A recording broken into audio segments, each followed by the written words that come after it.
una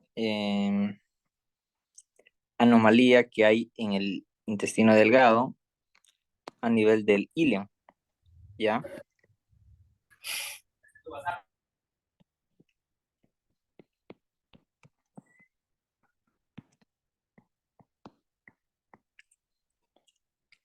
Que es el divertículo ileal. El divertículo ileal, espera un minuto,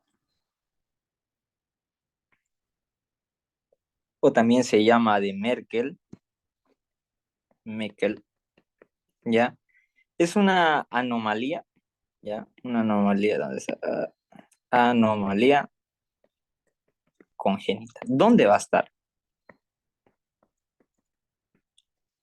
En el ileum, ¿ya? Pregunta de examen. En el ileum.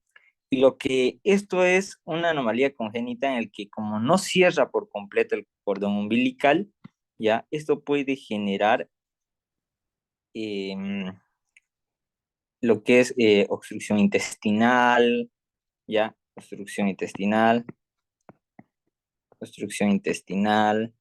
puede provocar espasmos, entonces la digestión es irregular, puede llegar hasta provocar diverticulitis, que ustedes ya saben que son los divertículos, el, entonces puede provocar traumatismo, lo que genere una hemorragia. ¿Ya? Esa sería la correlación en el divertículo de Meckel. ¿Qué más sería una correlación clínica? En intestino grueso, ¿ya? Bueno, en tubo digestivo, son las hemorragias digestivas. Mientras iba a la tienda, hace ratito por eso les dije a las 9, eh, me acordé de que tenía que decirles esto. Ya, las hemorragias digestivas pueden ser de dos tipos, alta y bajas. ¿Cuál es el límite? El límite entre los dos, entre hemorragia digestiva alta, es el ángulo de Treitz. El ángulo de Treitz, o quién sabe cómo se llama el ángulo de Treitz, los anatomistas.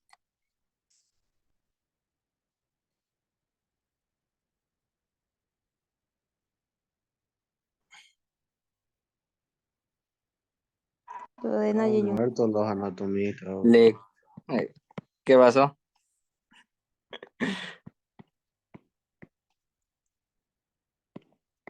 ¿Dónde están los anatomistas? Pues Se tienen murieron final de año.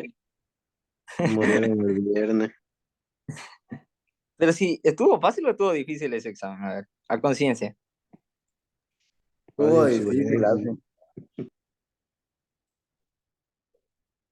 Porque, o sea, en relación a lo que yo me acuerdo que a mí me dieron de tiempo, a ustedes le dieron harto. A nosotros nos dieron una semana para estudiar y a la siguiente, un viernes, digamos, nos dieron un lunes esa semana completa y el viernes de la siguiente semana era el examen. Así que fue tragarse el libro así. O sea, tuvieron tiempo, así que no sé qué, no sé qué. Ahora, no quiero que se confundan, chicos, porque hasta mi doctor de semiología se confundió. El ángulo de Treitz con el ángulo de His, y esto entró en su parcial, ¿ya? Eso no, el ángulo de His no marca el límite de hemorragia digestiva alta y baja, no, ¿ya? El ángulo de Treitz sí, que entra entre el duodeno y el yeyuno. Entonces, ¿qué características tiene la hemorragia digestiva vía alta? ¿Ya? Por ejemplo, ¿cómo van a salir las heces? Las heces salen negras o rojas, oscuras, pero así, oscuras, sangre coagulada. ¿Por qué? Porque tiene que pasar todo el tracto del tubo digestivo para llegar a las heces. O bien puede haber hematemesis.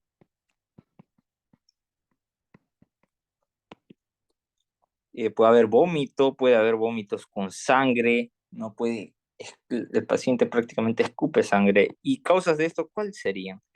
Causas. una hipertensión portal. Hipertensión portal. ¿Por qué una hipertensión portal? Hipertensión es decir que aumente la presión en la vena porta por una obstrucción, ya sea lo que sea, ¿no? Entonces, esta hipertensión portal va a generar a la larga varices esofágicas, porque las venas esofágicas drenan en la vena cava, las esofágicas inferiores. Entonces, estas varices esofágicas con el tiempo se rompen y el paciente, bueno, ahora en cirrosis hepática lo mismo ocurre, en cirrosis, en úlceras, ya sean gástricas o duodenales. Duodenales, ¿ya? Pueden provocar eso, ¿ya? Entonces las heces salen negras, oscuras. A cambio, las hemorragias digestivas bajas son después del ángulo de Treitz. ¿Y cómo salen las heces, por ejemplo? O sea, aparte de todo esto, un síntoma siempre va a ser el dolor. O sea, al paciente va a llegar gritando, ¿no? Entonces, las heces en las vías digestivas bajas van a ser rojo, aquí lo van a notar, rojo brillante. Brillante. Ya prácticamente el paciente tiene así, bota sangre por el ano directo. Ya, entonces es feísimo, hay el dolor, es terrible, ¿no? Y entonces, causas, ya hemos visto una,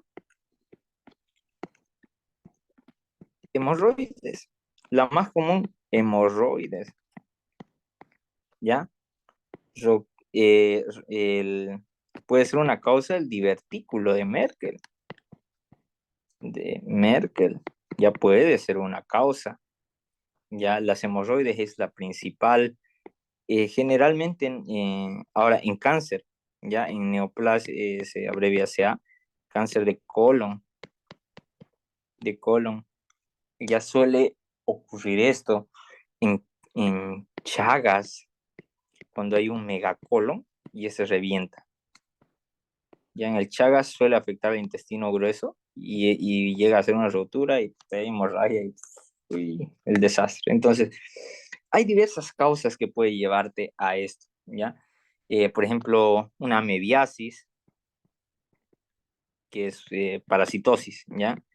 Que es una parasitosis provocada por la entamoeba histolítica, ¿ya? Te puede provocar heces con sangre, pero salen a esas heces con sangre rojo brillante se las llama disentería, ¿ya? Heces con sangre, que es heces con moco, pus y sangre, ¿ya? Entonces, eso en las hemorragias digestivas vía alta y baja. La sangre, a ver, podemos buscar acá. Después, ya lo buscan. Ahora, busquen qué es un meconio y demás, que son ya el tipo de ese y otras cosas.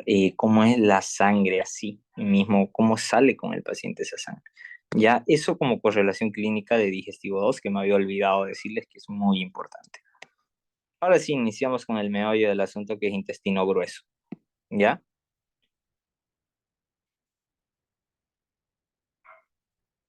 ¿Qué va a ser? Ya, ya se me fue. Lo grabé, ¿no? Sí, está grabando. Ahora nos vamos a intestino gruesos. Y aquí tenemos que ver varias cositas. Generalidades. Bueno, ya avanzamos a intestino grueso, pero nos vamos a digestivo 3, el meollo del asunto. Generalidades. Vemos que va a estar conformado por las glándulas accesorias, por ejemplo, aquí al hígado. Ya vamos a ver. Glándulas mayores, es la víscera más voluminosa, pesa 1500 gramos, abarca el hipocondrio derecho, está revestido por la cápsula de Gleason, el peritón, y también tiene conexiones con el peritoneo, que es el epiplón menor, no el gastrocólico, ¿no? Entonces, hepatocólico, perdón. Entonces, vamos viendo. Entonces, el hígado es el órgano más voluminoso del cuerpo, después de la piel, ¿no? Ya sería la víscera abdominal más voluminosa. Entonces, en este caso, abarca lo que es el hipocondrio derecho, epigastrio, ya, e hipocondrio izquierdo, porque anatómicamente tiene 4 lóbulos, ¿no? Su lóbulo izquierdo, su lóbulo derecho, y en la cara visceral, aquí, lóbulo caudado y el lóbulo cuadrado. Ahí ya vemos la definición, ¿no? Los lóbulos derecho, izquierdo, cuadrado y caudado, segmentos. Cada segmento tiene su irrigación y drenaje linfático y arterial. Ahora, yo les quiero decir, miren, esta es la vena porta y miren, sus ramas se van ramificando a cada lóbulo, ¿ya? Y lo va dividiendo en segmentos. El hígado, ahora como correlación, el hígado se puede regenerar,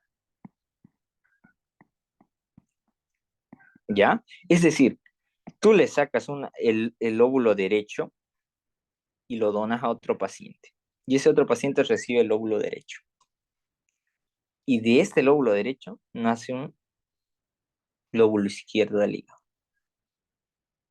El hígado se regenera por completo. ¿Por qué?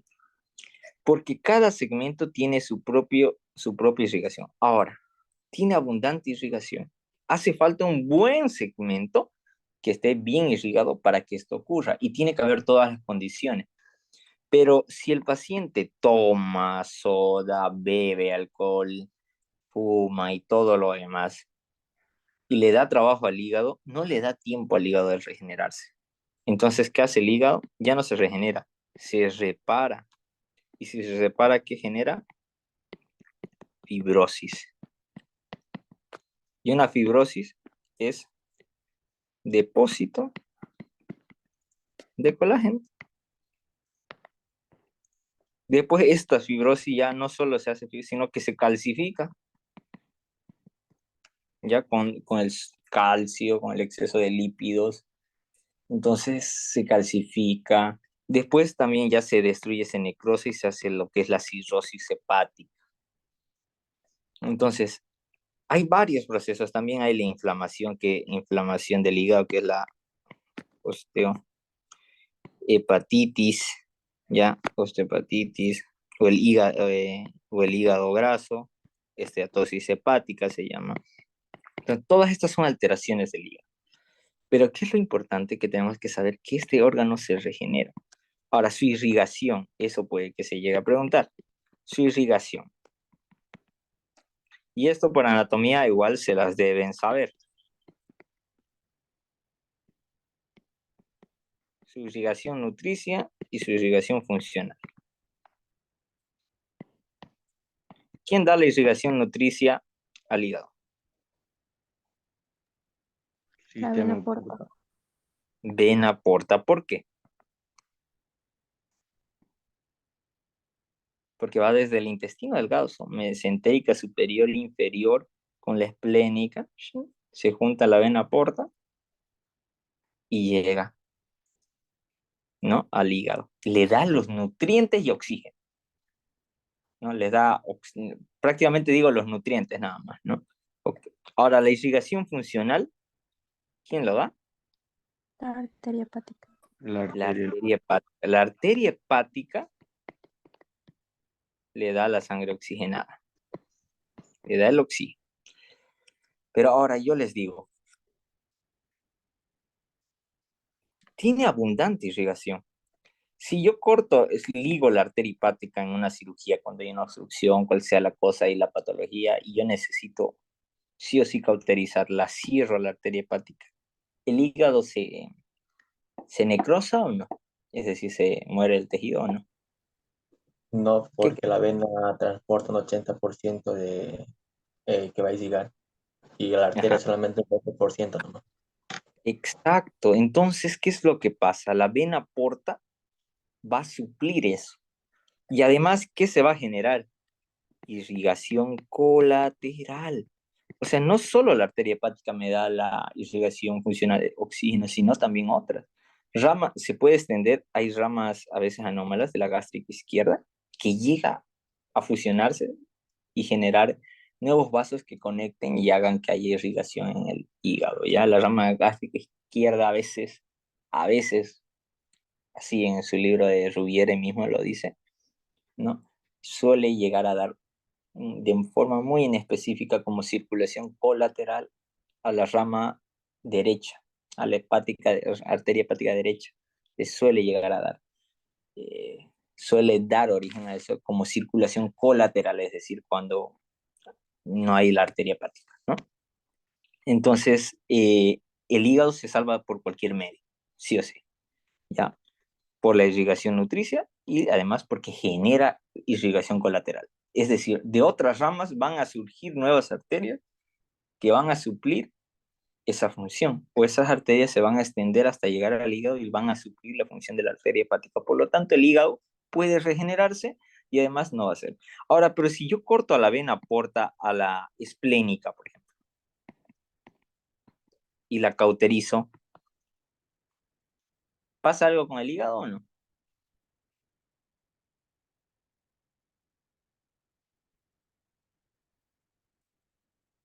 O sea, la vena esplénica pasa, si yo la cauterizo, ¿pasa algo con el vaso y con el hígado? A la vena, no a la arteria, a la vena. No pasa nada tampoco, porque la arteria esplénica igual va a suplir esa función en el vaso, ¿ya? Eso como relación. Ahora, fisiología del hígado. ¿Qué funciones tiene este hígado? Primero, sintetiza proteínas plasmáticas, albúmina, lipoproteínas, glucoproteínas, globulinas, protombina, factor fibrinógeno. Es decir, también sintetiza factores de coagulación, ¿ya? Sintetiza también vitaminas, participa en el almacenamiento y metabolismo de hierro, degradación de fármacos y toxinas, metabolismo, ¿ya? Glucogénesis, glucogenólisis. Entonces, ahorita vamos a ver esto. Participa en el metabolismo de los ácidos grasos. ¿Qué es glucogénesis? Glucogénesis, formación de glucógeno a partir de glucosa. Ahora, para saber qué es hay que saber primero qué es el glucagón. El glucógeno, perdón. ¿Qué es el glucógeno?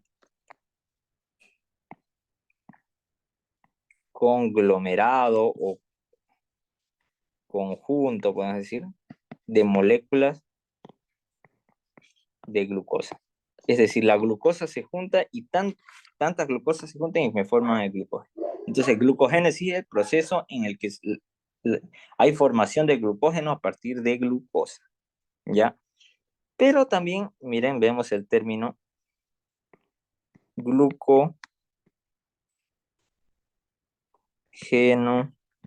glucogenólisis. Es prácticamente la degradación de,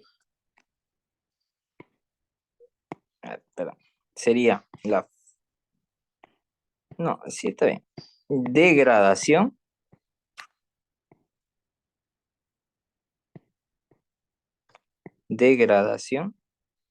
de glucógeno a glucosa. ¿Ya? Destruyo los enlaces de glucógeno y los convierto en glucosa, es decir, en azúcar. Ahora, pero también hay un nuevo término, gluconeogénesis.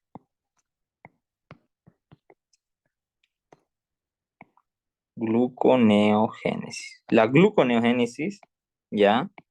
Es la formación, ¿sí?,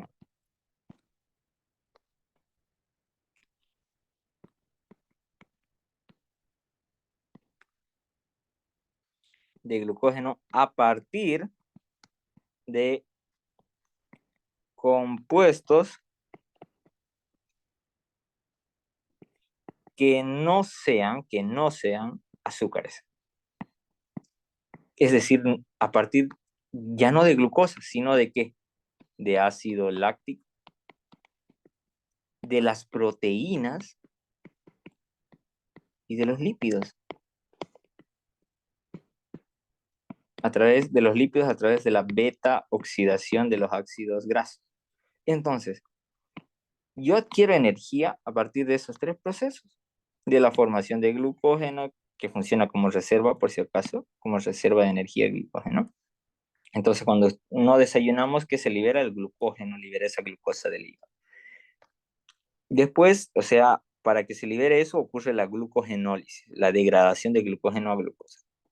Pero también hay un proceso que se llama gluconeogénesis, que es la formación de glucógeno a partir de compuestos que no son azúcares, es decir, de las proteínas, de los lípidos, del ácido láctico. Por eso un diabético, chicos, por eso un diabético pierde grasa a veces. A veces dice uno, ¿por qué el diabético baja de peso? Ya debería estar engordando, ¿no? Un diabético. Pero ¿es por qué?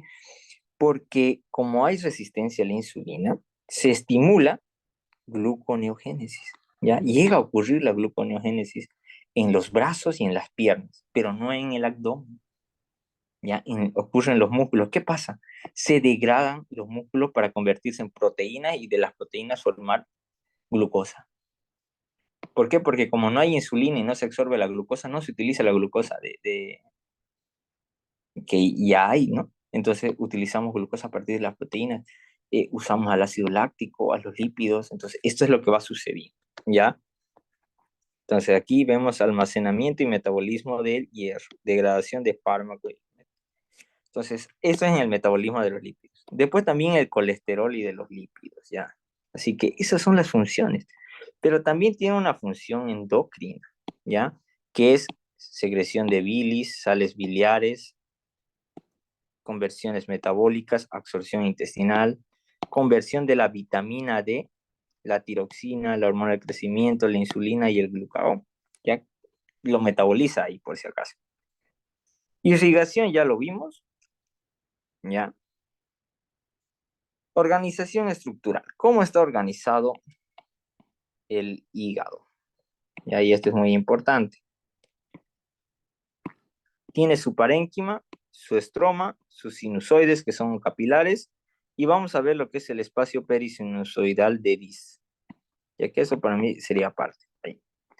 Entonces, el parénquima, la porción funcional, está por los hepatocitos y por sus trabéculas. El estroma, que es tejido conjuntivo, los vasos, conductos y la cápsula de Gleason. La cápsula de Gleason es la porción que da la inervación, ¿ya? Al hígado. El hígado no duele. ¿Qué duele? La cápsula de Gleason. Así como en la pleura, ¿ya? Entonces, a ver, aquí tengo. Miren, quiero que vean esto. Estos son las venas, capilares linfáticos, arterias, que van a ser los sinusoides. Estos de acá son los hepatocitos. Entre los hepatocitos y aquí, ¿ya?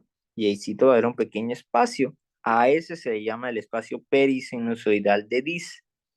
Aquí vamos a verlo. Miren de nuevo. Parénquima, que consiste en cordones de hepatocitos. El estroma, que se continúa con su cápsula, que miren, está rodeando a todos estos. Los capilares sinusoidales o sinusoides. Y el espacio perisinusoidal de Dis. Este se va a encontrar, miren, acá, entre el endotelio y los hepatocitos. El endotelio de los capilares y los hepatocitos. Aquí, ¿ya? Entonces, ahí lo vamos a ver al espacio de dice. Es pregunta de examen. Ya corresponde al espacio de dice. Perisinusoidal o de dice. Endotelio sinusoidal y los hepatocitos. Pregunta de examen.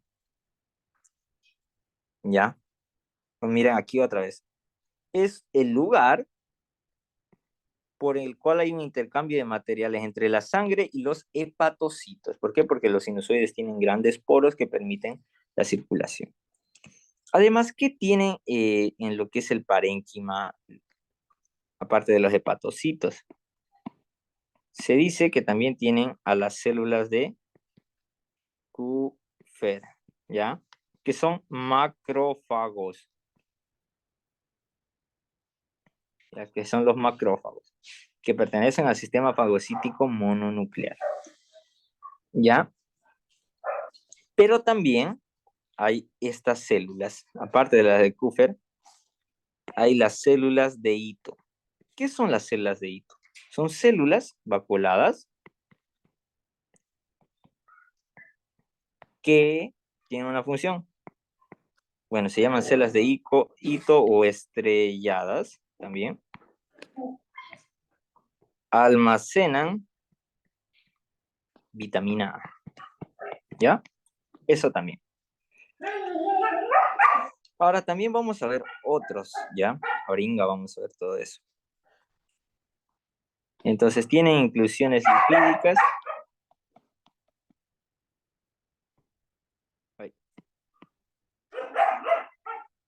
Almacenan vitamina A. Las células de Kupffer son macrófagos sinusoides llamados.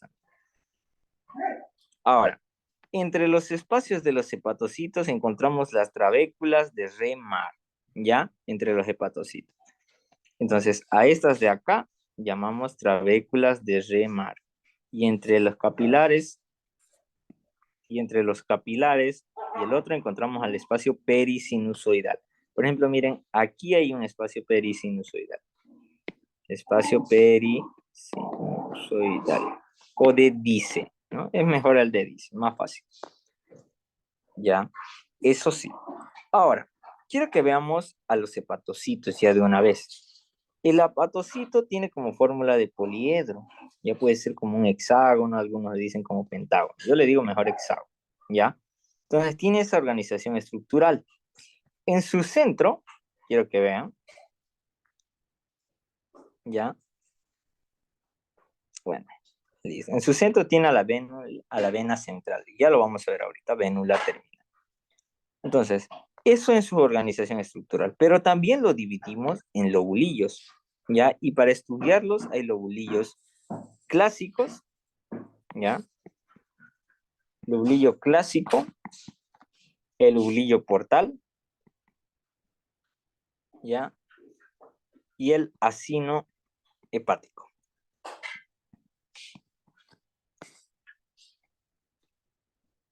¿Ya? Entonces, cuando hablamos del lobulillo clásico, hablamos de esta organización hexagonal del hepatocito. Miren, lobulillo clásico, hexagonal. ¿Ya? Nos vamos a ir directo a esta parte. Entonces, en el lobulillo clásico, ¿dónde está? No, ¿dónde está? Ya. Listo, nos pasamos a los sinusoides, no, triada portal. ¿Dónde están los lobulillos? Pucha, no los tengo acá, qué raro.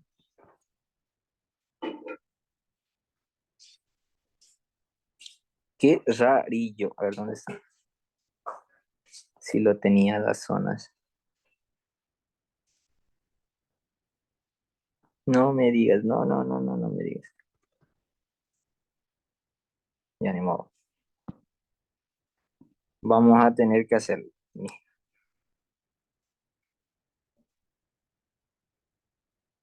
Vamos a añadir página. Entonces hay tres lobulillos, como les dije. ¿Ya? Lobulillos. Uno es el clásico, ¿ya? Y ese lo vamos a empezar a definir. Tiene forma hexagonal.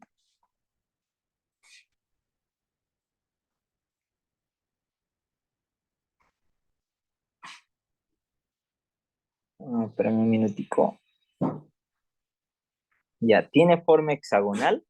En su centro encontramos a la vena terminal o a la vena central también se le llama.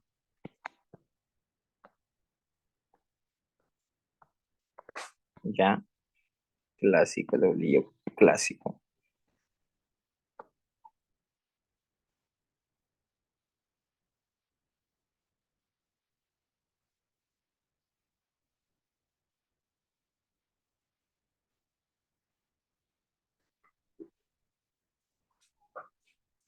Ya, ¿qué más? Perdón.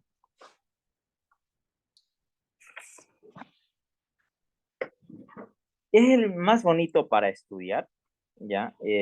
Primero voy a sacar una imagen del libro para poder explicar lo bonito, ¿ya? Esa parte me olvidé de hacerla. A ver, ¿dónde está? ¿Dónde está? Bueno, esta parte de acá lo vamos a sacar. Ya. Tic, tic, tic, tic. ¿Listo?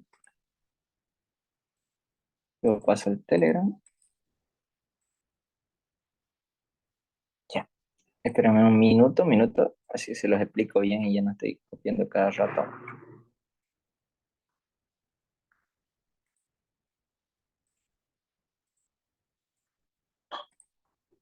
Tac. Y me faltaría esta otra imagen.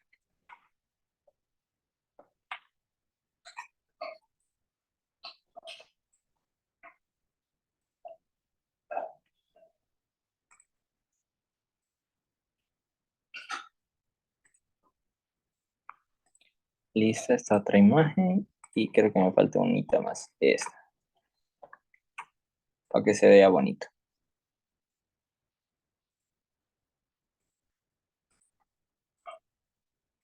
Pegamos.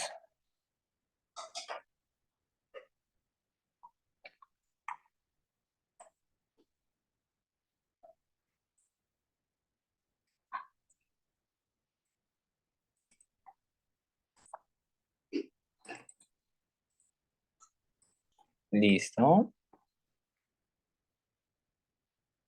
Creo que ya no queda ninguna. Sí, son todas las imágenes.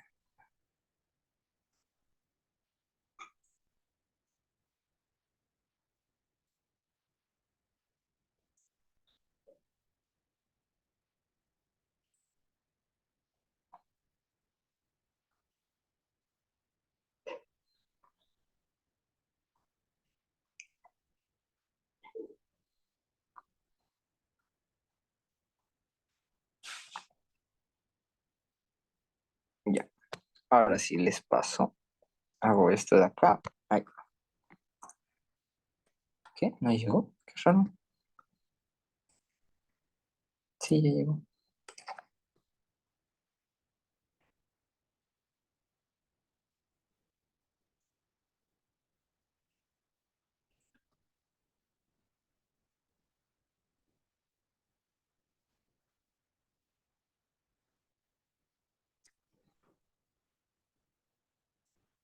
Sí, dejé un ojo, pero ya. Imagen, PP.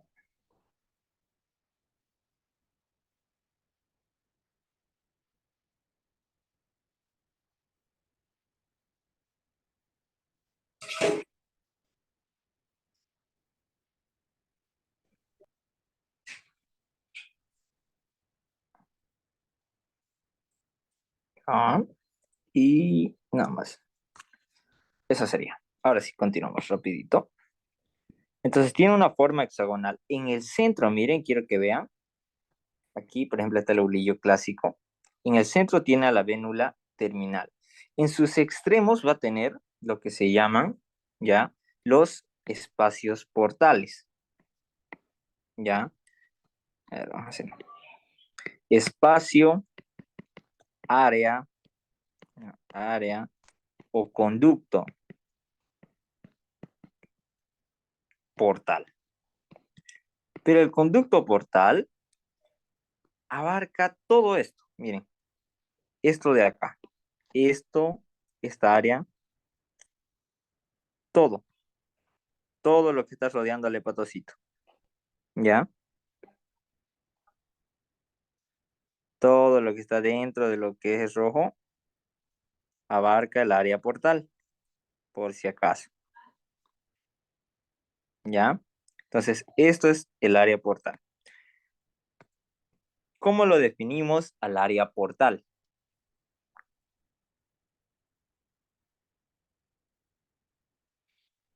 Ah, ya, espérame un minuto. ¿Dónde estamos?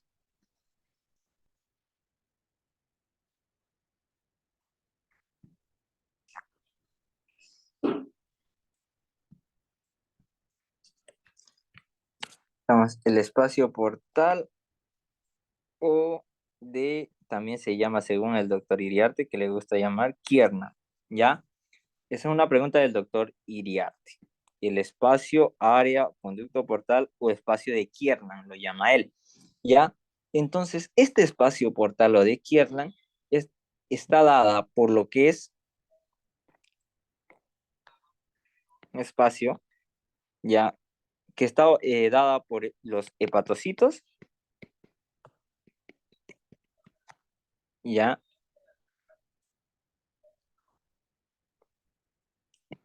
bordeado por los espacios periféricos, ya. Entonces, tiene como contenido este área portal, tiene como contenido a la tríada portal. Ahora, ¿quién me dice cómo está conformada la tríada portal? Pregunta de examen. Conductillo biliar, rama de la vena porta y rama de la arteria hepática. No sé por qué no quiere escribir. ¿Qué raro? Ya se Ahí está. cansó. Ya se cansó la tabla ya. Ahora sí. Y está conformado por un conductillo biliar en azul, a lo que sería una, no la vena porta, sino rama de la vena porta,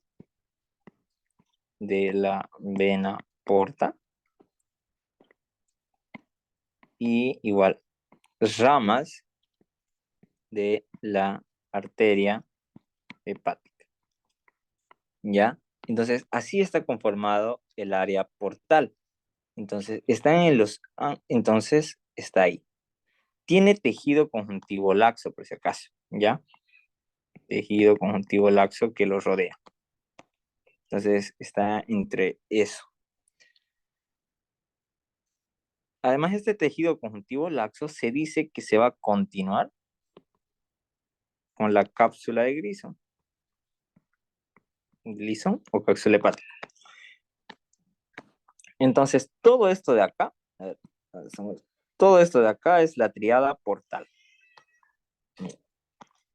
Entre esto y esto está el espacio perisinusoidal o dedice, ¿ya? Aquí, espacio perisinusoidal. Espacio perisinusoidal. Listo. Aquí el área portal, que contiene a la tríada portal, y además, como está delimitado por los hepatocitos periféricos y tejido conjuntivo laxo que lo rodea, pues está en todo el lobulillo clásico, de todo el lobulillo clásico, está en todo, ¿ya? Ese es el área portal de Kiernan, ya delimitado y que contiene tanto. Ahora, ¿qué más les iba a decir? Listo, eso con lo que es el lobulillo hepático, pero también hay otro espacio, ¿ya? El espacio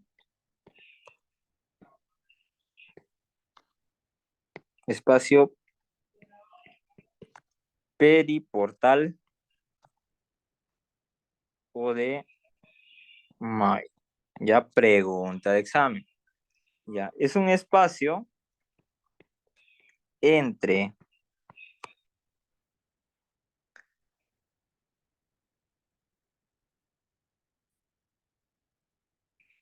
el tejido conectivo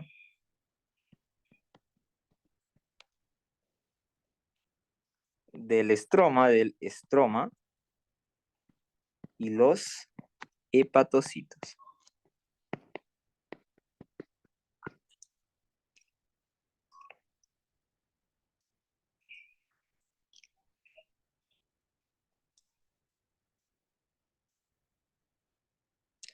Ahora, este espacio, por si acaso jóvenes, este espacio da origen, se cree, ¿no? Se cree que se origina la linfa del hígado. Ya, esa es la pregunta. Ahora, yo les digo, ¿cómo diferenciamos? A ver, aquí tenía una imagencita, aquí lo estaba haciendo.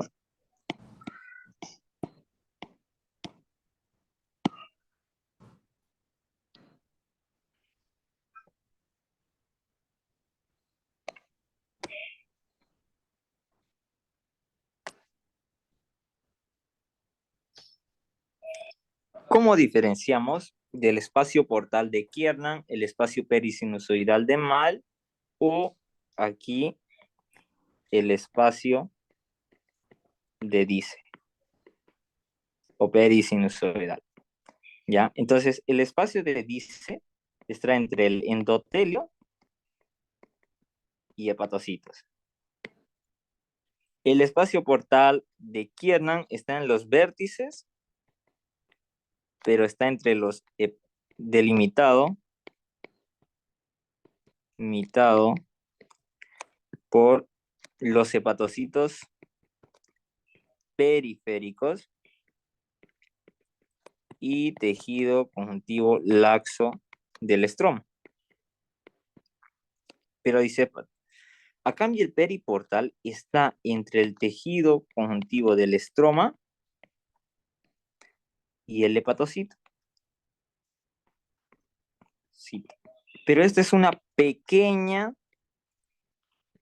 área entre el estroma y el hepatocito. A cambio este en sí, solo por los hepatocitos periféricos delimitados. Claro que los rodea una cápsula de tejido conjuntivo, ¿ya? Pero para no confundirles, mejor directamente entre el... esta necesito. Entre el estroma y el hepatocito está el espacio periportal o de Mal, que solo abarca esta área, miren, solo esta parte, ¿ya? No abarca rodeando todo, solo se encuentra en esta pequeña partecita. Es chiquito el espacio, ¿ya? Es chiquito este espacio. ¿Qué es esto de acá? Nada más, ¿ya? Es decir, los bordes del conducto portal lo estarían delimitando, pero a eso le decimos tejido conjuntivo del estroma, ¿ya? En cambio, el área portal está delimitado por los hepatocitos y tiene a la triada portal adentro. A cambio de este, solo da origen a la linfa, ¿ya? Esa es una diferencia. ¿Qué es lo que contienen, ya? Y lo que mantienen ahí, ¿ya? Entonces, eso es el lobulillo clásico, ¿ya? Y esos son los conductos que conforman. Quiero que vean cómo están organizadas las venas, ¿ya? Y miren, y aquí sí va a estar el espacio de Kiernan, ahí 5 va a estar el espacio de Kiernan.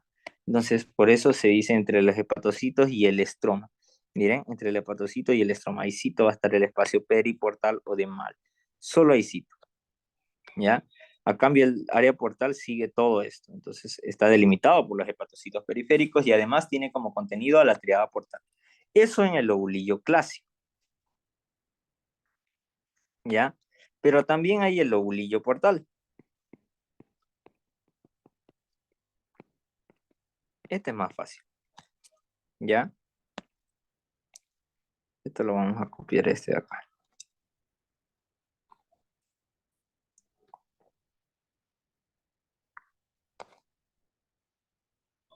Quiero que vean también aquí, miren. En el microscopio vemos los espacios portales que continúan todo esto, miren. Este es como otra tinción. Estito de aquí, ese chiquitito es el de Mal, solo en esa partecita. Pero todo esto es el espacio portal también. Y está delimitado. Esta es la vénula central. Entonces, ahora sí, nos vamos al lobulillo portal, ¿ya? Que se enfatiza en las funciones endocrinas, ¿ya? Funciones, digo, exocrinas del hígado, ¿ya?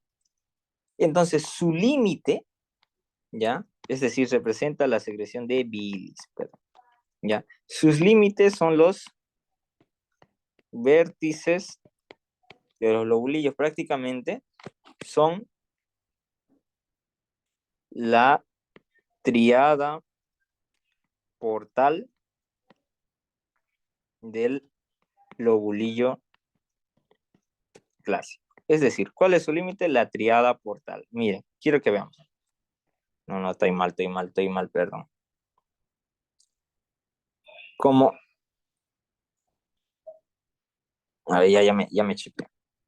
Sus límites del oblillo portal son las venas terminales y dan una forma de triángulo al oblillo portal. Estoy mal. Su vértice está dado por la vena central del lobulillo clásico. ¿Ya? Entonces, esas son esas líneas y se trazan unas líneas imaginarias entre los vértices. Ya, eso más. ¿Qué más? Es un área triangular. Quiero que se acuerden eso. Es triangular, ¿ya? En relación. Y en su centro, ¿ya? Como centro, encontramos a las áreas portales. O al espacio portal. Literal. En el centro encontramos a la triada portal. Estoy hablando de huevadas. Bueno, estaba hablando de huevadas hace rato. Ya, entonces miren, el vértice tiene una forma de triángulo y en el centro encontramos a la triada portal. Ahora, en el acino hepático,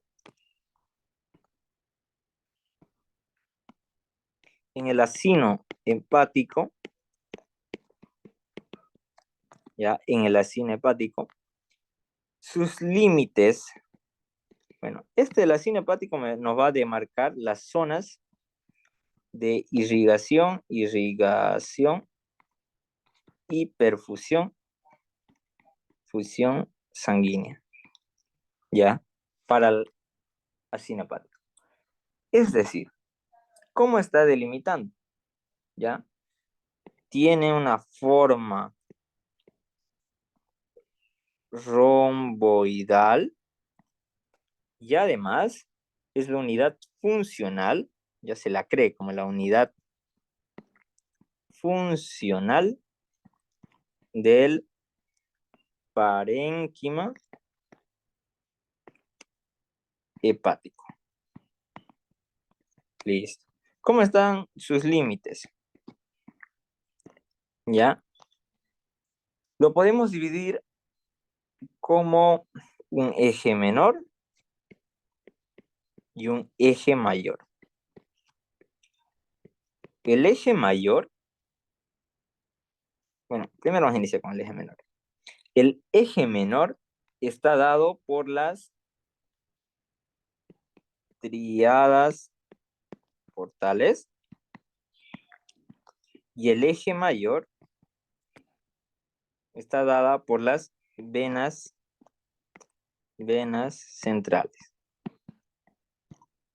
Entonces, ¿cómo lo delimitamos? Miren, eje mayor, eje menor. Vértices, miren, vena central y triada portal. Y ahí está la forma del rombo. ¿Cuál es el eje menor? Este de aquí. El eje mayor es este de acá. Entonces da la forma del rombo. Pero, ¿qué más? ¿Ya? ¿Qué más podemos ver? Vamos a delimitar zonas en el acino hepático. Hay una zona 1, una zona 2, 3, ¿verdad? Y una zona 2. Ya vamos a ver por qué. Porque esta es la primera, ¿ya? Y la que más irrigación posee. Es la zona que más irrigación posee y corresponde a la periferia del acino. ¿Ya? Entonces, ¿cuál es la zona 1? Vamos a borrar esta partecita del eje mayor y eje menor. ¿Ya? Zona 1 es esta. Zona 3 y zona 2. Entonces, miren, la periferia está delimitada por la zona 1, que es la que más recibe. A cambio, la zona 3, ¿ya? Que está más al centro, ¿ya? La zona 3 es la que menos perfusión recibe. Ya es la última en la que le llegan los nutrientes. ¿Ya? Entonces, es lo que nos interesa saber. La zona 3 corresponde al centro del acino.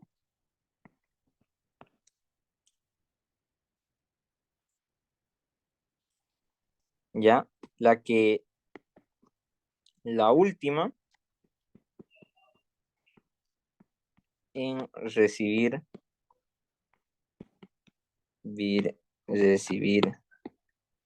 en el que la última en que llega la irrigación y además es la primera en sufrir necrosis. ¿Ya? Es la primera en sufrir porque es la última a la que le llega. Y la zona 2 no tiene límites fijos, pero está entre límites. Entonces está entre la primera, la zona 1 y la zona 3. ¿Ya? Ahora, la zona 1 también, que está en la periferia, es la primera en sufrir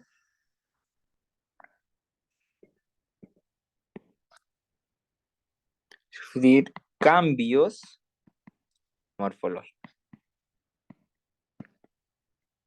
Es decir, cuando hay una obstrucción y deja de llegar sangre, la primera en cambiar es la zona 1, porque le llega irrigación y las células pues requieren, ¿ya? Pero la zona 3 es la que primero se muere y la zona 2 está entre medio, ¿ya? Eso para saber.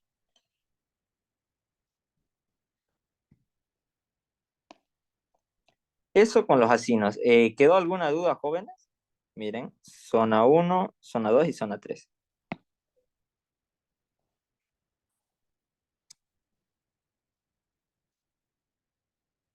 Jóvenes, ¿quedó alguna duda? Porque aquí salen preguntas de examen para su parcial.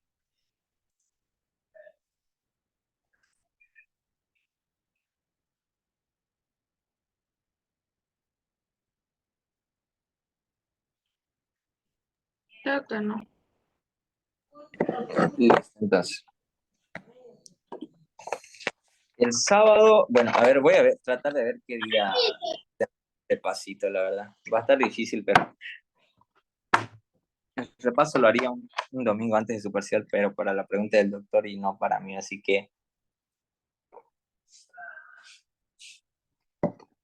aquí sí o sí va a entrar, ¿ya? Aquí sí o sí va a entrar lo que es la delimitación de un acino, de un lobulillo portal y de un lobulillo clásico. Los espacios, acuérdense, si les pregunta el doctor, les va a preguntar de Kiernan. El doctor le encanta ese nombre, área portal, conducto portal o de Kiernan. No lo llama él como portal, ¿ya? Eso por si acaso. Ahora, vasos linfáticos se dice que se originan en los espacios perisinusoidales, drenan al espacio de Mal. Ahí se cree que se origina la linfa.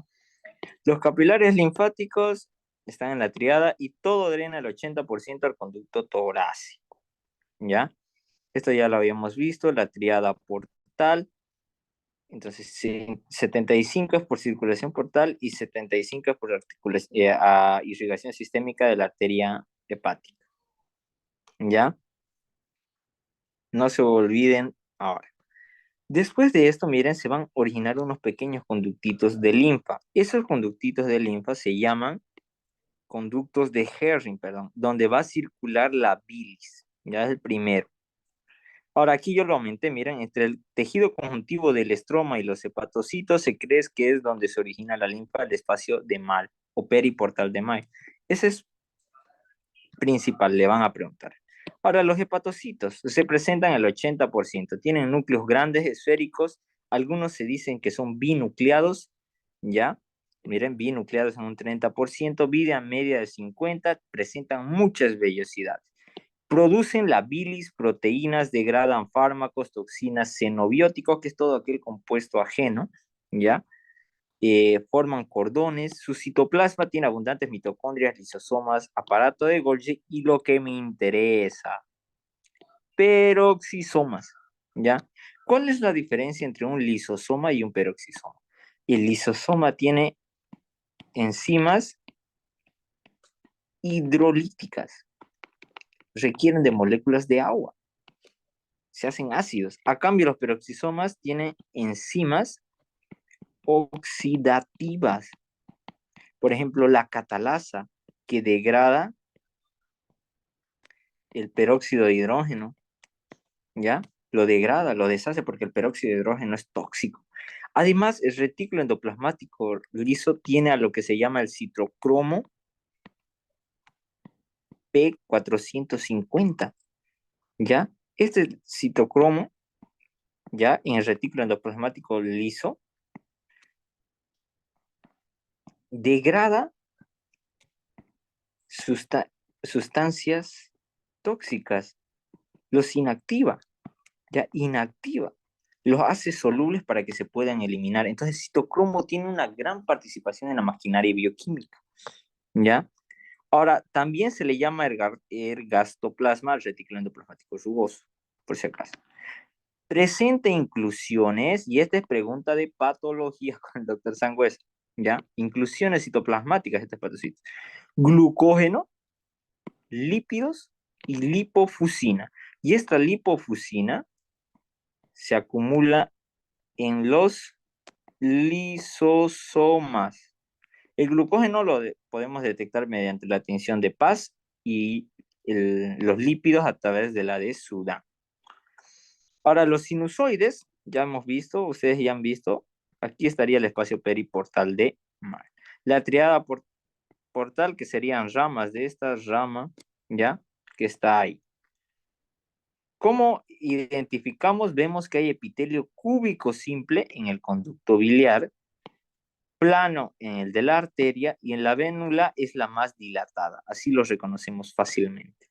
Entonces, a manera de práctica, jóvenes, este lobulillo de acá, ¿cuál es? El que está delimitado en estas áreas verdes. ¿Qué lobulillo es? Y tiene a su centro a la triada portal. Lobulillo portal. ¿Ya? Lobulillo portal. Ahora, este de aquí, ¿cuál sería? El que tiene forma romboidal. El ácido hepático. El acino hepático. En su eje menor, ¿qué tiene? Triada portal. Triada portal. Y en su eje mayor, Vena central. vénula. Venas. Y Vena. además tiene sus zonas, ¿no? La zona, a ver, lo vamos a dibujar acá. Vamos a dibujarla con resaltador. La zona, a ver, vamos a hacer con esta que es más fácil. La zona 1, que está aquí de rosadito, de verde, que va a ser la zona 2, y de aquí como que de más rojo la zona 3, ¿ya? Que es la que recibe más irrigación, y la zona 3 la que más se necrosa. ¿Y esta de aquí cuál sería? Que tiene forma hexagonal. Lobulillo clásico. El lobulillo clásico. Que sus límites, ¿cuáles van a ser en la periferia? Las triadas portales, ¿ya? En sus vértices, las triadas portales. Van a estar rodeando un hepatocito, todo su borde. Ese es el lobulillo clásico, ¿ya? Y en su centro, la vénula central, ¿ya? Entonces, eso a manera de repaso. Y terminamos con los conductos biliares. Entonces, el árbol biliar tiene lo que son los colangiocitos, que son epitelio cilíndrico simple, ¿ya? Que va a cúbico simple también. La bilis es secretada por los hepatocitos, la bilis drena en los hepatocitos en unos canalículos biliares que estos después pasan ya a los conductos de Herrin y luego va por los conductillos biliares intrahepáticos, luego a las vías biliares interlobulares, a los conductos hepáticos y después a la vesícula. Entonces, recuerden ustedes por anatomía, ¿no? Viene el conducto hepático derecho, hepático izquierdo. Se fusionan hepático común C, ¿no? El hepático derecho, hepático izquierdo, se juntan, forman aquí a lo que es el hepático común. El hepático común se junta más el cístico y forman el colédoco, ¿no? Y eso desemboca en la segunda porción del duodeno.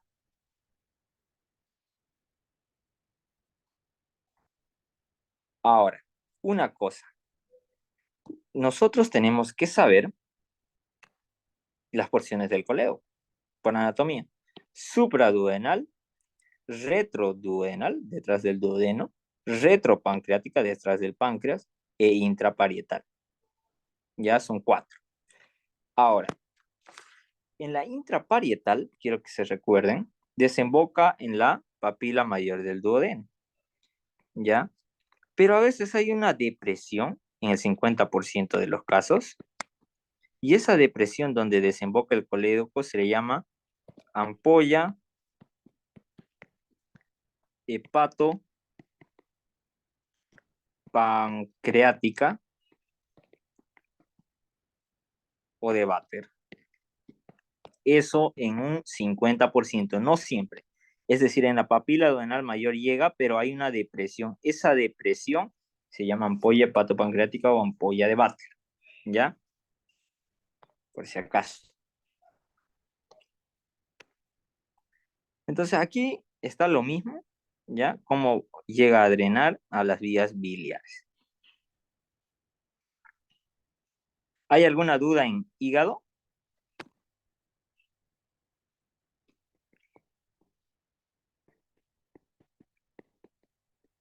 Ahora sí, vamos a ver la pregunta de examen que el doctor siempre coloca en hígado. Y supongo que ustedes anotaron. ¿O no? ¿Qué pregunta? ¿De qué no hablamos ahorita? A ver. Hay alguito que nos falta a nosotros ahorita saber. Las lipoproteínas, ¿ya? Hay tipos de lipoproteínas y vamos a ver que dependen de su densidad, ¿ya? De su peso molecular, tamaño. Entonces, primero, vamos a ver las más densas, las LDL, que son lipoproteínas.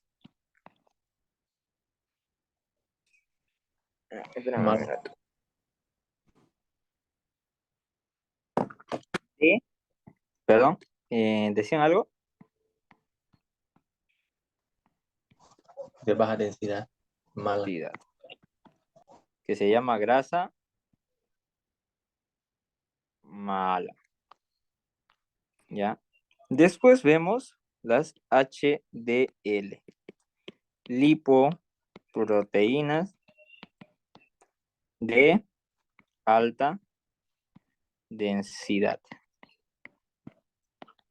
que es la grasa buena.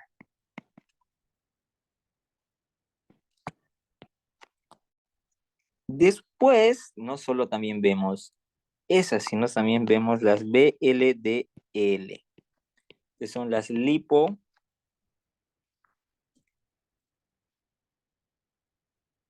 lipoproteínas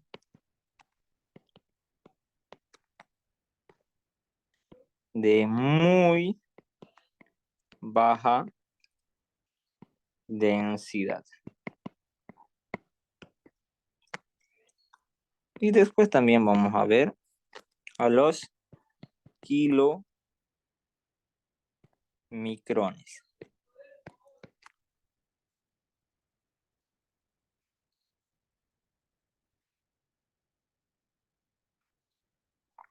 Los kilomicrones, chicos, es igual otro tipo de lipoproteínas, pero la diferencia de los kilomicrones, ¿ya? ¿Son qué?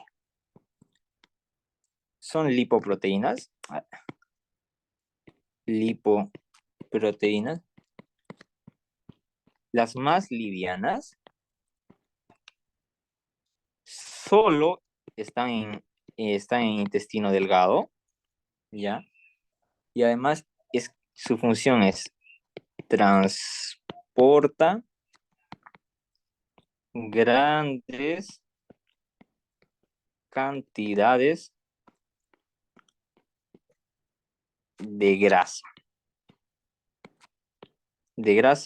hacia la circulación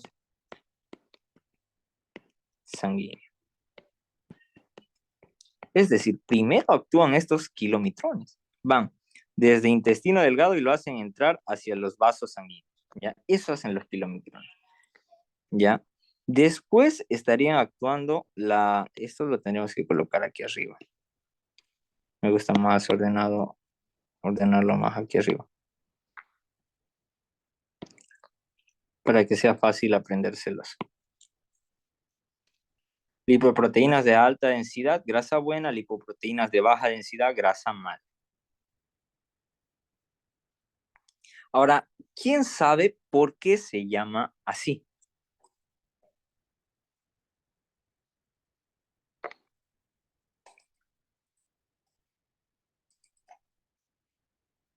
Las LDL, ¿ya? Y esta pregunta con el doctor sí o sí, transportan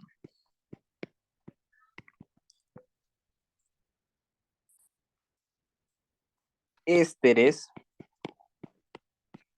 de colesterol. Bueno, no es de grasa, y que este es colesterol.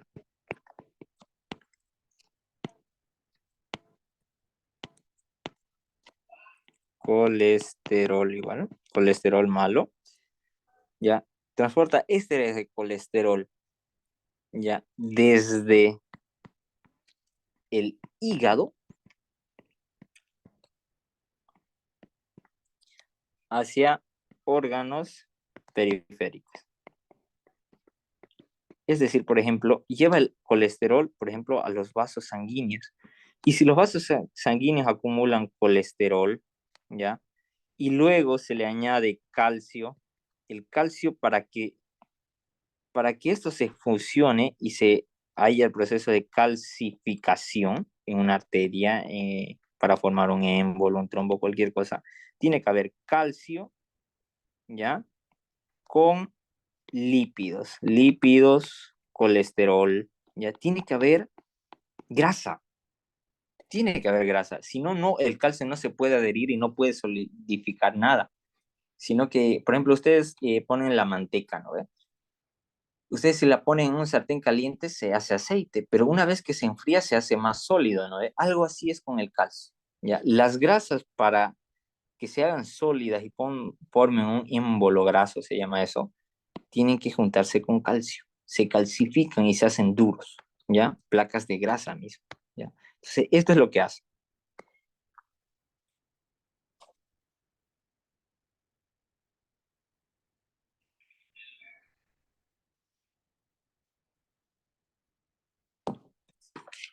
Entonces, estos, ya que dice del hígado de los órganos periféricos, también le podemos decir que transporta en dirección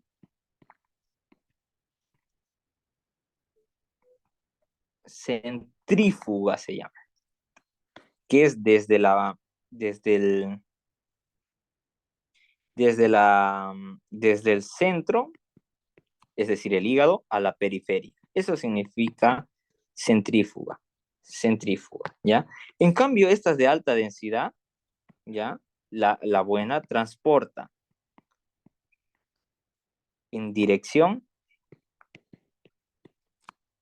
transporta el colesterol en dirección centrípeta, que es de la periferia al centro.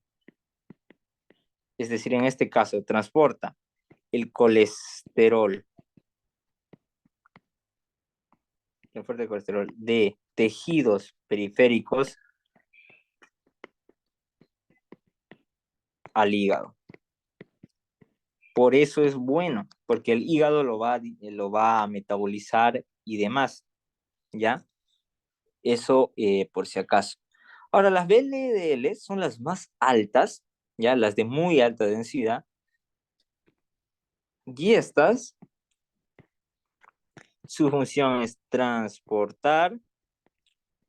Y esta me entró una pregunta en bioquímica, por si acaso. Los triglicéridos,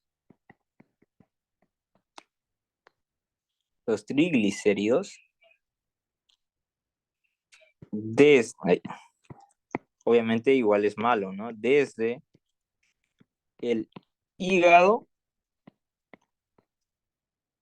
a órganos periféricos. ¿Ya? Entonces, eso es lo que hacen triglicéridos. Hay una diferencia. Los otros son colesterol, ¿ya? Transportan colesterol, las dos primeras. La VLDL, triglicéridos. Y los kilomitrones son las más livianas y transportan grasa, igual triglicéridos, pero hacia la circulación sanguínea. Es decir, de intestino delgado a la circulación. Eso por si acaso. Ahora, otra cosa más que tenemos que ver, que me había olvidado de mencionarles al principio y que el doctor igual pregunta. Ustedes saben que una de las proteínas que sintetiza el hígado es la albúmina, encargada de la regulación de la presión coloidosmótica. Y yo les dije que eso sí o sí se los iba a preguntar toda su vida. Pero no solo sintetiza esas proteínas, sino también una llamada, una que se llama ceruloplasmina, ¿ya? Entonces tenemos que ver aquí una enfermedad que el doctor siempre ha preguntado.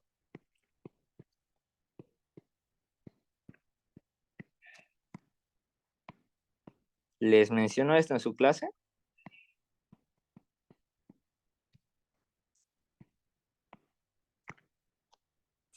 Jóvenes,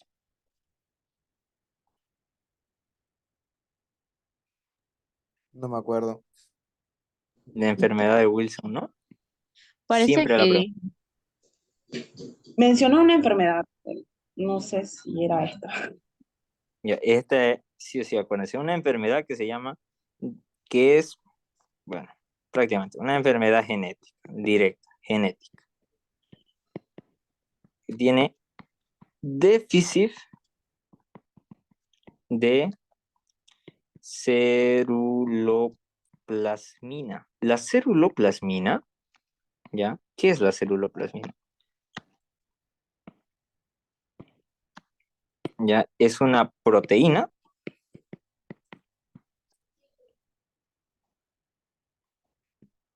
que se encarga de la excreción y transporte de cobre, cobre Q, ¿ya? Entonces,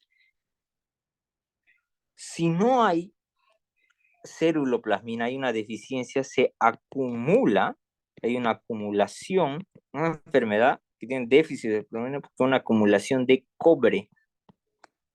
Y ese cobre provoca daño hepático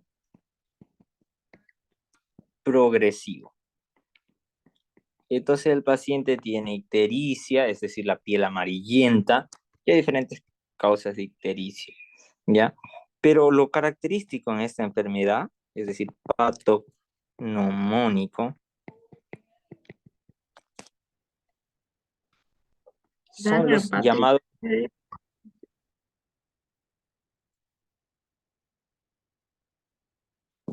ya son, ¿alguna pregunta?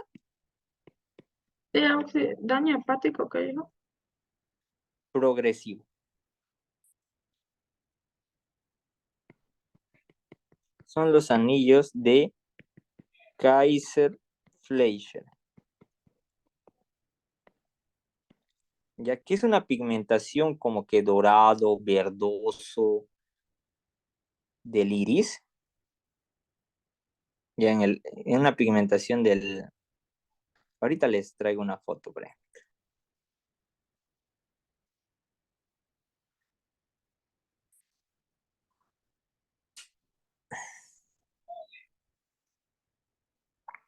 Mira, a ver, ya estoy sacando la imagen. No sé qué pasó. A ver. Compartir. Esta fotito me gustó. Telegram.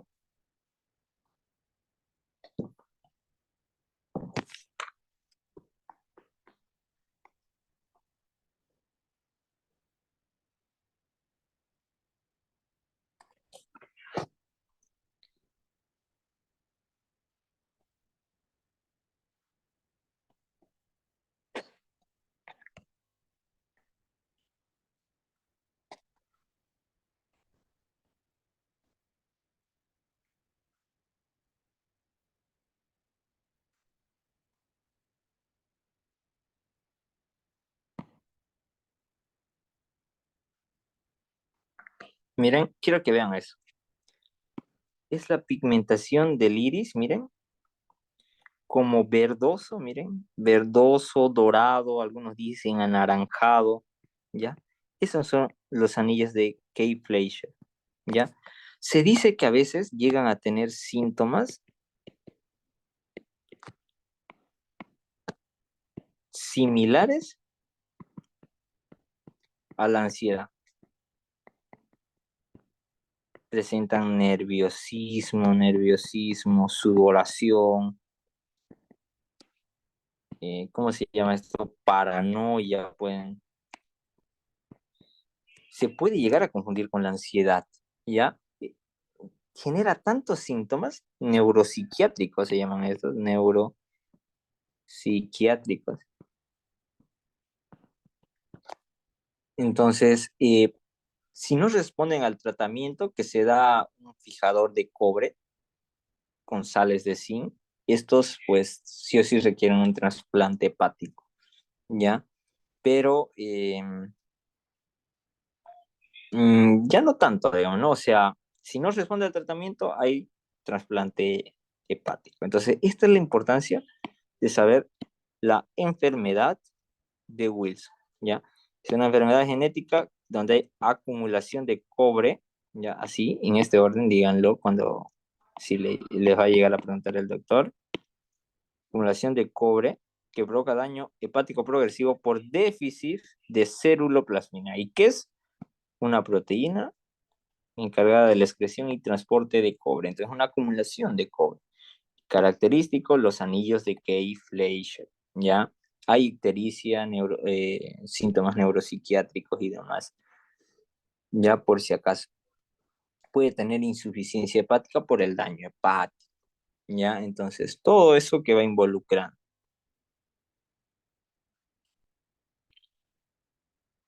¿Hay alguna duda con hígado?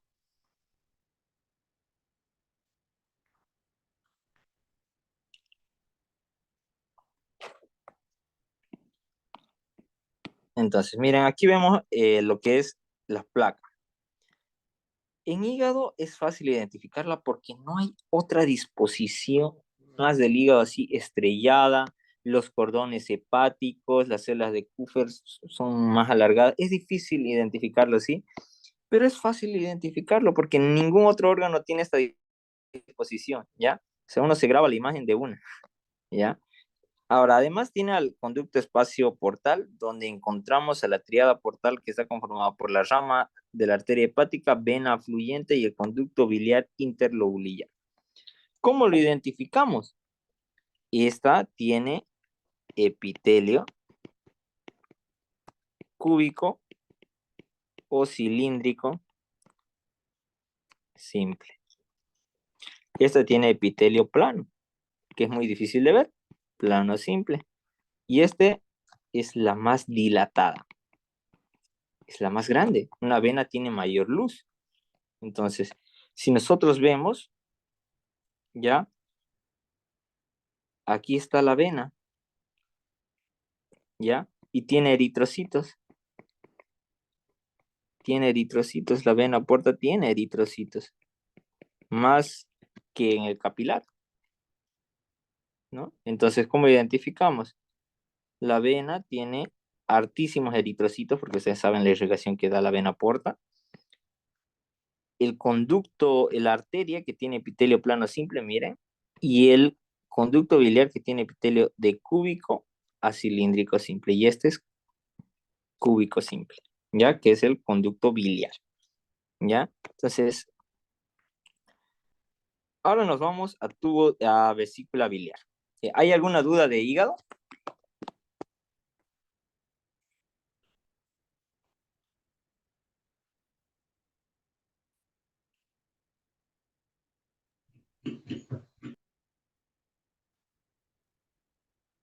Creo que no.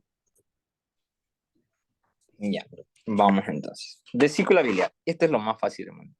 Es un saco distendido, llega a almacenar 50 ml de bilis, concentra y almacena y libera la bilis. Tiene un cuerpo, un cuello y un conducto cístico. Mucosa tiene muchos pliegues, epitelio cilíndrico simple, microvellosidades similares a los enterocitos, muscular externa. Entonces, ¿qué quiero llegar con esto? Carece de submucosa y muscular de la mucosa. Pregunta de examen. Ya la vesícula biliar está adherida a la superficie visceral del hígado, presenta una invaginación del conducto, concentra y almacena la bilis. ¿Ya? Entonces, en su mucosa posee pliegues profundos, epitelio cilíndrico más microvellosidades, ¿ya? Que son miles. Presenta los colangiocitos, que son sus células cilíndricas que poseen abundantes microvellosidades, complejos de unión, muchas mitocondrias y pliegues laterales.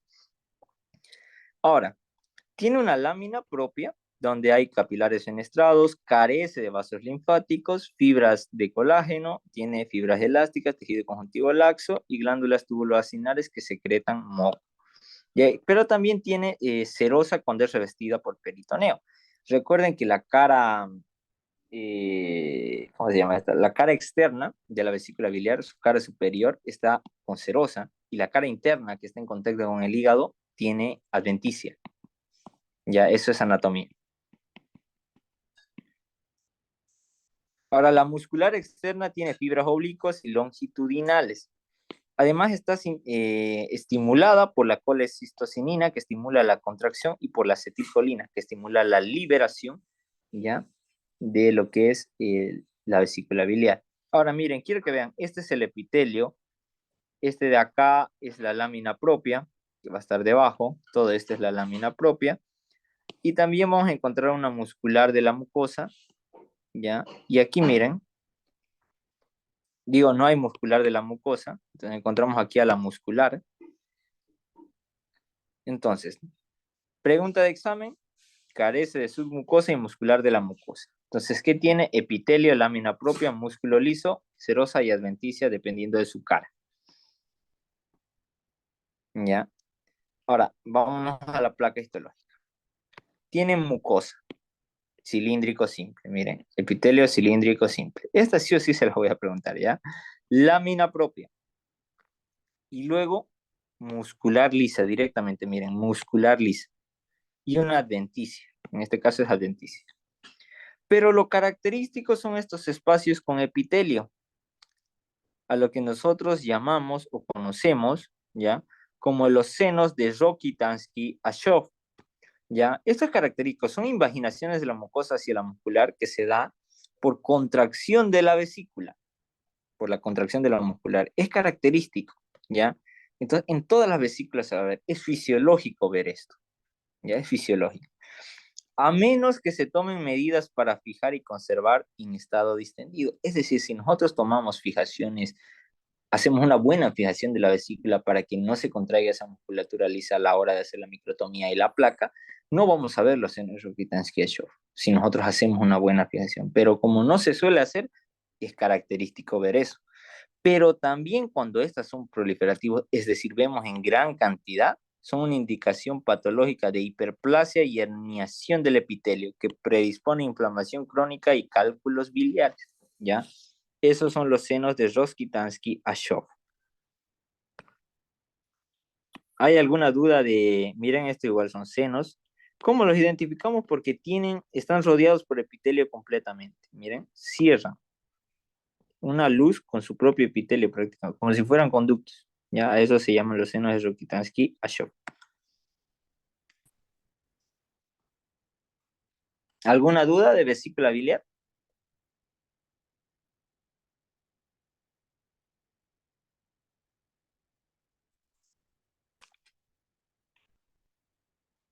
Jóvenes, Sí, solo eso nomás pregunta sobre lo que carece la submucosa y la mucosa muscular. sí, eso les voy a preguntar. Sí o sí se pregunta. O para reconocer los senos de Rokitansky-Ashov, sí o sí. Ya, gracias. Vesícula biliar sí o sí se va a reconocer. ¿Ya? Por si acaso. Sí, entonces el examen, el tercer práctico, ¿lo va a dar usted o lo va a dar el doctor? Mañana les confirmo bien eso. En la mañanita se lo voy a ir a hablar Ojalá con que él. sea usted. Sí, así yo le muestro el examen. Igual no va a haber ningún problema. Le digo que te apuntan así de la guía, ta, ta, ta. Y así aseguran buena nota en el tercero. Sí, ¿Y porque cuándo tenemos que presentar la guía? Ese sábado nomás. Pero no van a tener otro examen mejor para que les dé más tiempo. este sábado, sí. Ajá, este que viene. Oh, ya, sí. El viernes tenemos el final de Final. anato O sea, y ¿qué temas les faltaría? A ver. repasar los primeros temas. Digestivo. No, no, de esto, Ah, ¿qué temas les falta hacer de en la... esto. De esto. mm, Respiratorio. La guía sería solo hasta digestivo 3 y endocrino que ya lo han hecho, digamos, que ya lo tienen hecho, entre comillas. Sí. Entonces solo Entonces solo sería digestivo 3. ujú, hasta digestivo 3. Ya no harían en la guía respiratoria ni renal, pero después lo van a hacer, después de su parcial, aunque sea, lo van a hacer. Ay, ay, ay. ¿Ya? Porque tienen que aprender a reconocer y los que van a ser auxiliares, y además no solo por, em, por la nota, sino que también porque tienen que saber a diferenciar y a reconocer, porque cuando lleguen a fisiología ya no les van a explicar la estructura, cómo está organizado, ya se van a pasar directo a la función. Y uno como queda como que, ¿qué pedo? Ya. Ya. Por ejemplo, yo estudiando de ISTO, ya no tuve tanto problema con lo que es endocrino ni digestivo. O sea, en un ratito lo leí fisio, así me lo pasé prácticamente, porque ya sabía histología. Pero ya bien profundo yo sí me lo estudio más de lo que les estoy explicando porque hay una parte de cómo se forma el ácido clorhídrico, como uy, es larguito, ¿ya? Pero sí o sí tienen que leerlo también para fisiología para el año. Ya, si no hay ninguna duda, vamos a continuar. Entonces, tiene 150, el páncreas pesa 150 gramos, tiene una cabeza, cuerpo, cola, 3 porciones, ¿ya? Tiene una función endocrina que lo hace a través de los islotes de Langerhans y un exocrino que está dada por los acinos serosos pancreáticos. Es decir, que también hay acinos serosos en el páncreas. Característico, pregunta de examen en auxiliatura, se los juro. Pero decía acinos serosos y decía puras vísceras y lo único que decía, no, páncreas tiene acinos serosos. Y yo ya, sí o sí preguntan eso, ¿ya? Conductos. Tiene un conducto principal, lo de Wilson, y un conducto pancreático accesorio de Santorini. Los conductos. El conducto pancreático principal de Wilson y lo mismo. Se originan en la cabeza del páncreas. Las secreciones se almacenan en el duodeno. Acinos pancreáticos. Miren, basofilia periférica. Núcleo central. Forma de pirámide. Entonces, tiene una secreción serosa, una glándula tubuloacinar ramificada compuesta. Esto lo preguntó un año el doctor. Se parece a la glándula parótida, por lo que hay que diferenciarlo. Contiene células centroacinosas que me secretan gastrina, ¿ya? Y eso se lo voy a aumentar. Las centroacinosas también secretan enteroacinosas, sino también secretan gastrina, por lo que el síndrome que ya les había explicado, el síndrome de Soyinger-Ellison,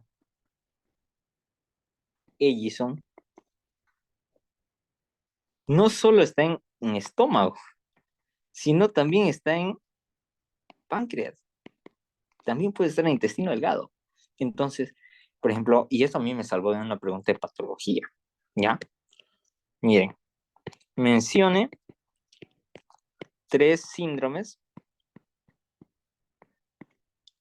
anatopatológicos,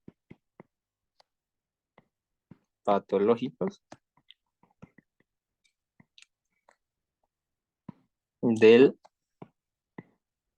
páncreas. Ya, prácticamente, algo así era la pregunta, pero te daba en... Entonces, ¿yo qué puse? Mire, insulinoma, que afecta a, que es una neoplasia, y igual es una neoplasia, pero que afecta a los islotes de Langerhans, ¿ya? A los islotes de Langerhans, ya, a ellos. Le puse síndrome de Soyinger-Ellison,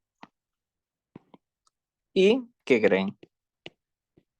Diabetes mellitus. Entonces, miren, no hace falta haber estudiado patología para saber estos síndromes, ¿ya? Y muchos no lo pudieron completar. Insulinoma, una neoplasia benigna que afecta a los islotes. Síndrome de Soyinger-Ellison, que afecta a las células enteroendocrinas, ¿ya? O a las células centroacinosas, a la diabetes mellitus que afecta igual a los islotes, pero síndrome se refiere a los que producen síntomas y signos característicos de esa enfermedad. Entonces aquí hay signos característicos. Entonces, miren, con saber qué estructuras hay, uno se imagina la patología incluso, ¿ya? Entonces tienen que saber. Son muy basófilas y tienen gránulos de seminógenes que tienen enzimas digestivas inactivas, ¿ya? Entonces, también vemos que hay enzimas pancreáticas, ¿no? Entonces están las endopeptidasas proteolíticas, están las exopeptidasas proteolíticas, los amiolíticas, que son la alfa-milasa, ¿ya?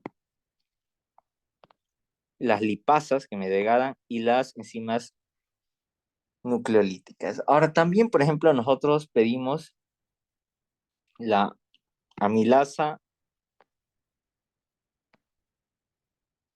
digamos, cuando hay pancreatitis y en otras patologías, nosotros pedimos la alfa-amilasa, pedimos fosfatasa alcalina, pedimos varias cosas, ¿ya? Más que todo, ¿ya? Con la amilasa nosotros vemos obstrucciones que hay en el páncreas, ¿ya? Eso como cosa. Ahora las enzimas tienen que sabérselo para fisiología, no tanto para histología. El páncreas exócrino está regulado por la colecistocinina, la secretina y la acetilcolina, ¿ya? Que me estimulan al páncreas a secretar. Entonces estimulan a los acinos pancreáticos, una secreción serosa, que ya vimos esto, ¿no? Entonces, las células centroacinosas tienen un conducto intercalar ubicadas dentro de los acinos y están estimulados por secretina. Y miren, ¿cómo van los conductos de los acinos? Miren, conductos intercalares o de Bol, que yo les juro este me salvó la vida, los conductos intralobulillares, después los interlobulillares, el conducto pancreático principal de Wilson que va a la papila de Vater y luego al conducto colédoco y al duodeno. Entonces, así. Y a los conductos intercalares añaden bicarbonato y agua como secreción exócrina. Y aquí las funciones de la gastrina, colecistocinina, la secretina y cómo estimula. Miren, este es un conducto de Bol, un conducto intercalar o de Bol. Este es un acino seroso, miren, centro acinoso y un vaso sanguíneo. Ahora sí, la función endocrina, islotes de Langerhans, que componente, es decir, de 1 a 2 del volumen del páncreas. Es decir, que por cada unas 10 o unas 100, así nos vamos a encontrar un islote de Langerhans. Ya tiene 4 tipos celulares, ¿ya? 4 tipos de células, el islotes de Langerhans. Células alfa, células beta, células delta y células F. O también estas células F se llaman células insulares menores.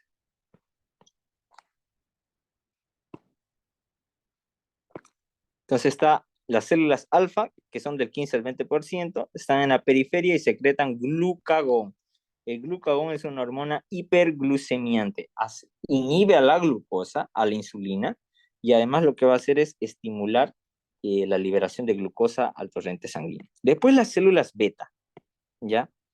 Que son del 60 al 70%, son más abundantes, están en posición central, secretan insulina, proinsulina, péptido C y amilina, ¿ya? La insulina es una hormona hipoglicemiante, estimula la absorción de glucosa, ¿ya?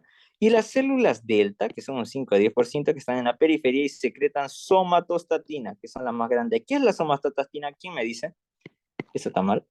Somatostatina.